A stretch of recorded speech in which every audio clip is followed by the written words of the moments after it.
2026년 1월 23일 미국 펜타곤의 공기는 그 어느 때보다 차갑고 날카로웠지만 그 안에서 발표된 문서는 대한민국 안보 역사상 가장 뜨거운 용광로와 같은 변화를 예고하고 있었는데, 도널드 트럼프 행정부 국방부가 내놓은 2026 국가 방위 전략은 단순한 국방 지침서가 아니라 지난 70년간 한반도를 지탱해온 안보 예방 정식을 송두리째 띄었고, 한국이라는 국가가 세계 군사 지도에서 어떤 위치에 올라섰는지를 증명하는 역사적인 인증서와도 같습니다. 많은 사람들이 이번 발표를 두고 미국이 한국을 떠나는 것 아니냐며 불안해하거나 주한미군의 감축을 우려하며 술렁이고 있지만, 냉철한 시각으로 문장의 행간을 읽어보면 이것은 미국의 후퇴가 아니라 한국의 군사적 체급이 이제는 미국이 일일이 보호해야 할 피보호국의 단계를 넘어섰음을 펜타곤이 공식적으로 인정한 거대한 사건입니다. 이번 전략서의 핵심 문구인 한국이 북한 억제에 1차적 책임을 진다라는 표현은 언뜻 보면 미국의 발빼기처럼 들릴 수 있지만, 실상은 미국의 군사력이 전 세계적으로 분산되는 상황에서 재래식 전력과 전장 주도권을 완벽하게 통제할 수 있는 나라는 동맹국 중 대한민국이 유일하다는 미국의 절박한 고백이자 신뢰의 증표입니다. 실제로 워싱턴 포스트나 디펜스 뉴스 같은 해외 유력 군사 전문지들의 논조를 분석해보면 이번 NDS는 미국이 더 이상 세계의 경찰로서 모든 전선에 개입할 수 없는 현실을 인정하고 선택과 집중을 해야 하는 상황에서 중국이라는 거대한 파도를 막기 위해 한국이라는 가장 강력한 방파제에게 한반도의 키를 넘겨주는 전략적 결단으로 평가하고 있습니다. 미국 국방부가 중국과는 괜찮은 평화를 유지하며 관리에 들어가고 대만과 필리핀을 잇는 제1도련선 방어에 집중하겠다는 것은 역설적으로 휴전선 이북의 위협을 제어할 능력은 이미 한국군이 차고 넘치게 보유하고 있다는 판단이 섰기 때문에 가능한 시나리오입니다. 우리는 여기서 숫자가 말해주는 진실을 봐야 하는데, 한국은 이미 K2 흑표전차와 K9 자주포 그리고 현무미사일 시리즈를 통해 재래식 화력에서 북한을 압도한 지 오래되었고, 이러한 한국의 독자적인 타격 능력과 방산 생산 능력이 없었다면 미국은 결코 제한적인 지원이라는 단어를 전략서에 박아넣지 못했을 것입니다. 엘브리지 콜비 국방부 차관이 전력 발표 직후 한국으로 날아오는 것은 통보가 아니라 협력을 구하기 위함이며, 이는 곧 전시 작전 통제권 전환이 단순히 지휘권을 가져오는 행정적 절차가 아니라 한국이 명실상부한 한반도 정부의 사령관으로서 미국의 전략 자산을 필요한 곳에 요청하고 배치할 수 있는 갑의 위치로 올라서는 변곡점이 될 것입니다. 지금 우리는 강대국의 눈치를 보며 생존을 걱정하던 약소국의 비애를 털어내고 자주국방이라는 오랜 꿈이 현실의 영역으로 들어오는 벅찬 순간을 목격하고 있는 것입니다.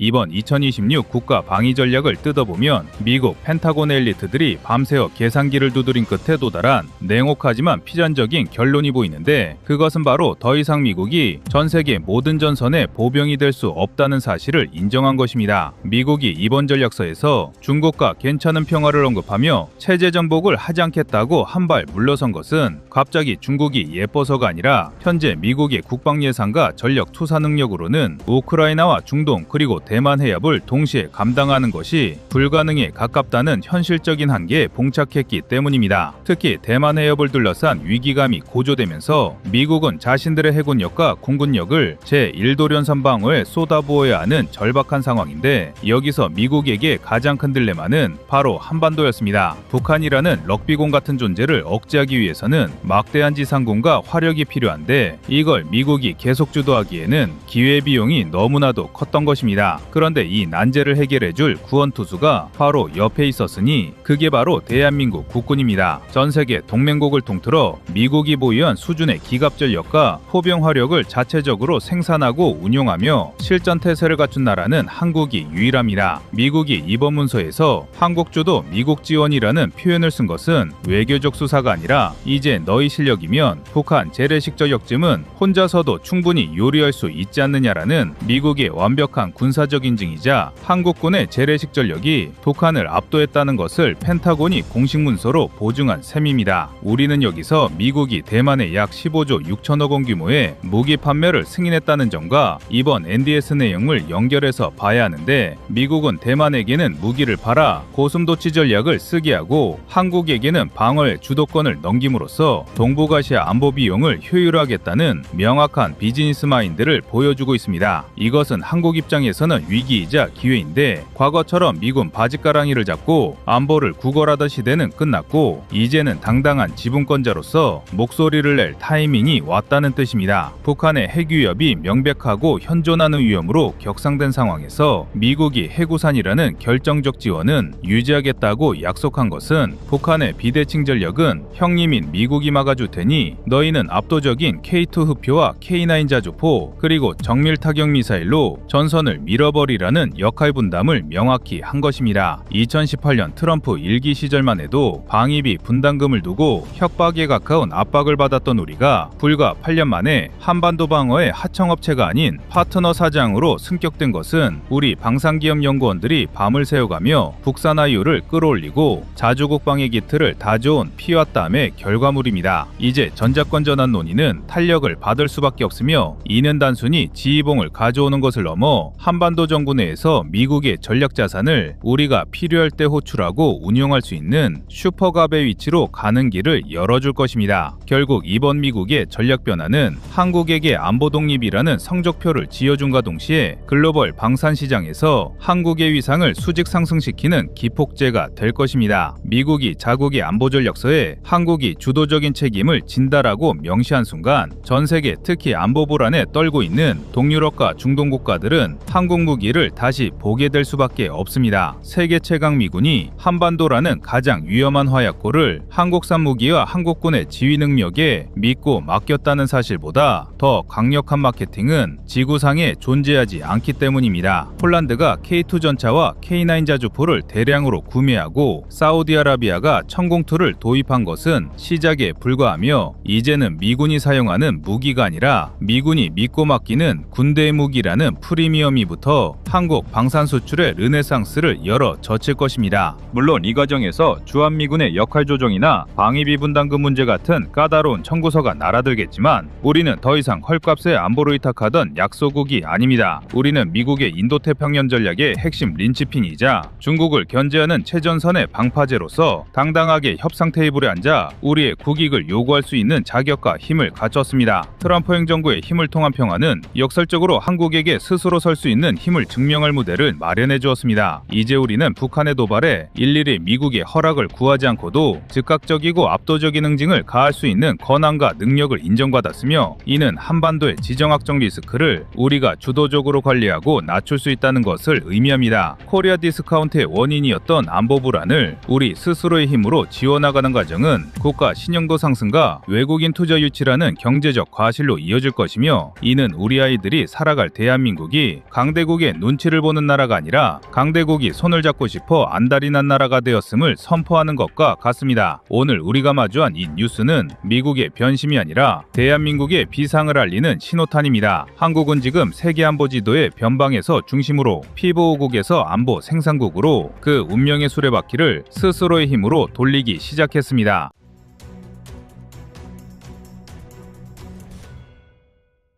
다음은 25년 9월 5일 미국도 한국군 사력 인정했다 영상입니다. 미국이 드디어 한국의 힘을 제대로 인정했습니다. 그것도 외교적 수사가 아니라 냉정한 군사력 평가 보고서에서 나온 공식적인 결론이었습니다. 미국의 대표적 보수 성향 싱크탱크 헤리티지 재단은 2025년 보고서에서 아시아에서 가장 믿을 수 있는 전력은 한국이라고 못 박았습니다. 세계 최강을 자랑하는 미국조차 한국을 전략적 핵심 파트너로 지목했다는 사실은 우리가 이제 더 이상 주변국에 의존하는 나라가 아니라 세계 안보 질서를 흔드는 주역으로 올라섰다는 뜻입니다. 보고서는 한국군의 포병 전력을 세계 1위로 꼽았습니다. 전 세계에서 1000문이 넘는 자주포를 실전 배치한 나라는 한국밖에 없습니다. 그리고 그 중심에는 K9 자주포가 자리 잡았는데요. 현재 K9 자주포는 유럽, 아시아 전장을 누비며 검증을 마쳤고 천무 다연장 로켓은 러시아조차 두려워하는 무기로 자리 잡았습니다. 여기에 현무포, 현무5 같은 전략 미사일은 수미터 단위의 정밀 타격 능력을 갖췄습니다. 미국이 이런 능력을 인정한 순간 한국은 사실상 비핵 국가임에도 동아시아에서 핵에 버금가는 억지력을 확보한 유일한 국가가 된 것입니다. 생산 속도는 미국조차 혀를 내둘렀습니다. 보고서는 한국을 두고 주문하면 바로 찍어낼 수 있다라고 표현했습니다. 폴란드와의 초대형 계약에서 불과 1년 만에 수백 대의 전차와 자주포, 전투기를 납품한 사례는 세계 어느 나라에서도 찾아보기 힘든 기록입니다. 유럽의 방산 강국들이 5년 이상 걸리는 일을 한국은 단 몇 달 만에 끝내버린 것입니다. 이 속도와 유연성은 전시의 미군과 곧바로 호흡을 맞출 수 있는 능력으로 직결됩니다. 결국 이번 보고서는 한국이 단순히 무기를 파는 나라가 아니라 미국이 믿고 의지하는 전략적 동반자로 격상되었음을 보여줍니다. 이제 한국은 더 이상 동방의 작은 나라가 아닙니다. 전 세계가 인정하는 최강의 포병, 누구도 따라올 수 없는 미사일, 그리고 전장에서 즉시 대응 가능한 생산 능력까지 갖춘 나라, 그것이 지금의 대한민국입니다.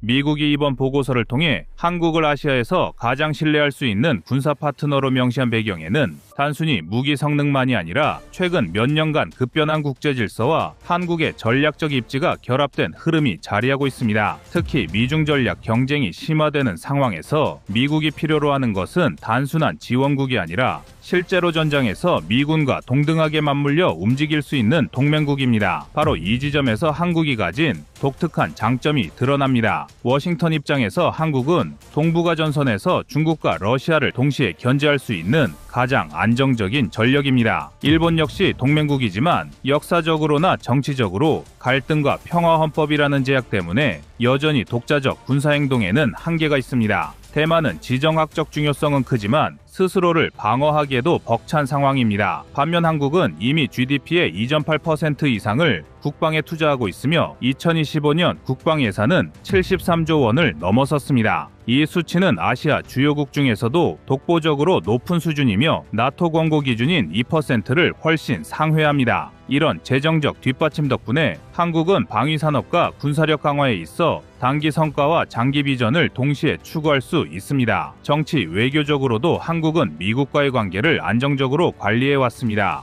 최근 몇 년간 한미동맹은 단순한 군사협력 단계를 넘어 경제기술동맹으로 확장되었습니다. 특히 반도체, 배터리, 첨단 방산 기술에서 한국이 글로벌 공급망의 핵심 역할을 하면서 미국 내에서 한국에 대한 신뢰도는 과거 어느 때보다 높아졌습니다. 이번 보고서에서 한국이 핵심 파트너로 언급된 것은 군사적 이유뿐 아니라 동맹국 내에서도 신뢰할 수 있는 경제산업 기반을 갖췄기 때문이기도 합니다. 한국 방산업계의 구조적 강점은 이러한 평가를 뒷받침하는 구체적 근거입니다. 유럽 주요 방산업체들이 대부분 국영기업 중심이고 의사결정 속도가 느린 반면 한국은 민간기업 중심의 경쟁적 구조를 가지고 있습니다. 스카이, 한화에어로스페이스, HD, 현대, LIG, 넥스원 같은 기업들은 민간 경영 방식에 기반해 신속한 투자와 연구 개발이 가능합니다. 예컨대 KF-21 전투기의 A4 레이더 개발 과정은 10년 가까운 국산화 프로젝트였지만 2022년 시험에서 첫 성과를 입증하면서 해외 언론으로부터 한국은 기술 종속을 탈피하는데 성공했다라는 평가를 받았습니다. 이러한 기술 독립성은 한국을 미국 입장에서 더 매력적인 파트너로 만들었습니다. 미국은 전 세계 무기 수출 시장을 장악하고 있지만 ITAR 규제로 인해 동맹국조차 무기 운용에 제약을 겪는 경우가 많습니다. 그러나 한국은 독자적으로 전투기, 미사일, 자주포를 설계 생산할 수 있는 역량을 갖췄기에 미국이 필요할 때 신속히 공급 가능한 유연성을 보여줍니다. 이는 우크라이나 전쟁에서 드러난 서방 무기 공급망의 한계를 보완하는 대안으로도 작용합니다. 실제로 유럽 현지 언론들은 한국을 나토의 무기 창고 역할을 할 수 있는 새로운 공급자라고 규정하며 기존의 미국 유럽 중심 체계를 흔들고 있다고 지적했습니다. 한편 한국 사회 내부에서도 이러한 변화는 단순히 경제적 수익을 넘어 국가적 자존심으로 이어지고 있습니다. 과거 한국은 항상 미국 무기를 수입하는 수혜자의 위치에 있었지만 이제는 오히려 미국이 보고서를 통해 공식적으로 한국의 군사력과 방산 생산력을 인정하는 단계에 들어선 것입니다.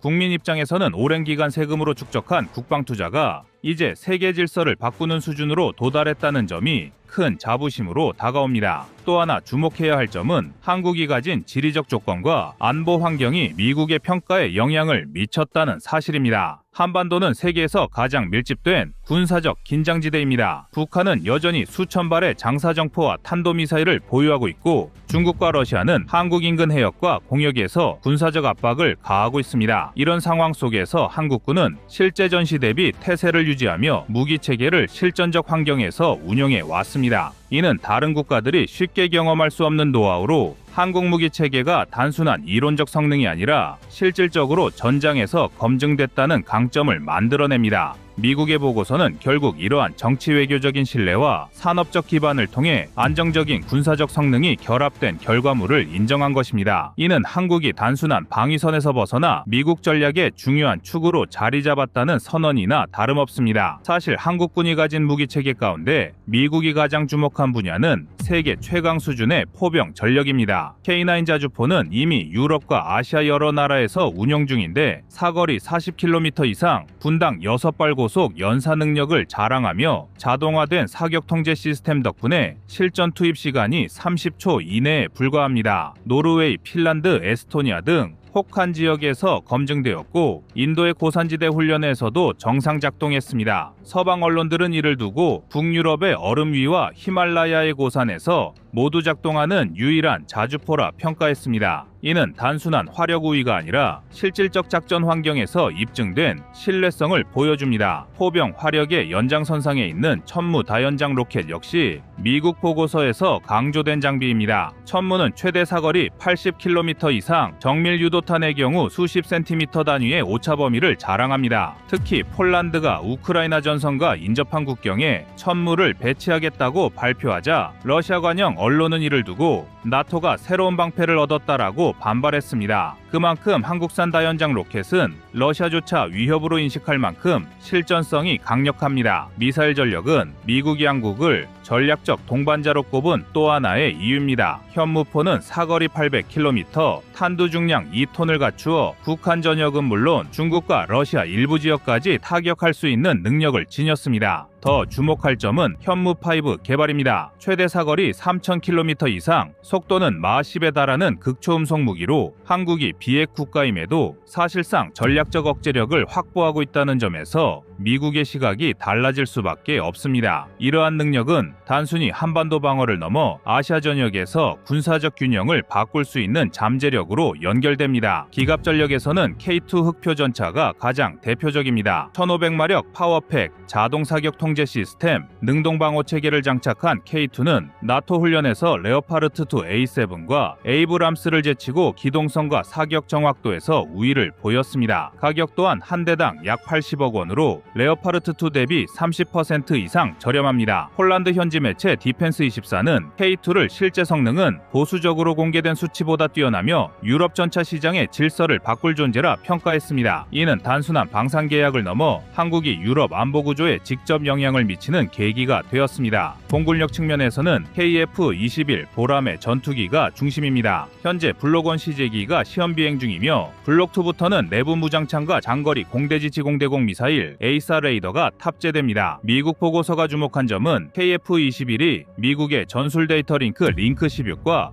호환된다는 사실입니다. 이는 전시에 미군 F-35, F-15EX와 실시간으로 전술 정보를 교환할 수 있음을 의미합니다. 또한 한국이 독자적으로 소프트웨어와 무장을 통합할 수 있어 IT, AR 규제를 받지 않는다는 점도 큰 매력입니다. 스페인 주요 일간지는 예상치 못한 강자가 나타났다며 KF-21을 집중 보도했고 동남아 국가들은 F-35 대신 KF-21에 관심을 보이고 있습니다. 미국이 이번 보고서에서 강조한 부분은 단순히 무기 체계의 성능이 아니라 한국이 보유한 속도와 생산 능력이었습니다. 폴란드 계약 사례에서 보듯이 한국은 계약 체결 후 불과 1년 만에 수백 대의 무기를 납품했습니다. 이는 전시의 즉각적인 전력화가 가능하다는 의미이며 미국 입장에서는 동아시아에서 유일하게 신속하게 대응할 수 있는 파트너가 한국이라는 결론으로 이어집니다. 결국 미국의 시각에서 한국은 더 이상 단순한 동맹국이 아니라 실질적인 전략 파트너로 격상되었습니다. 방대한 포병 화력, 정밀 미사일, 차세대 전차, 전투기, 다층 방공망까지 갖춘 종합 전력의 생산 속도와 기술 독립성까지 더해지면서 한국은 아시아 전선의 중심축으로 자리 잡은 것입니다.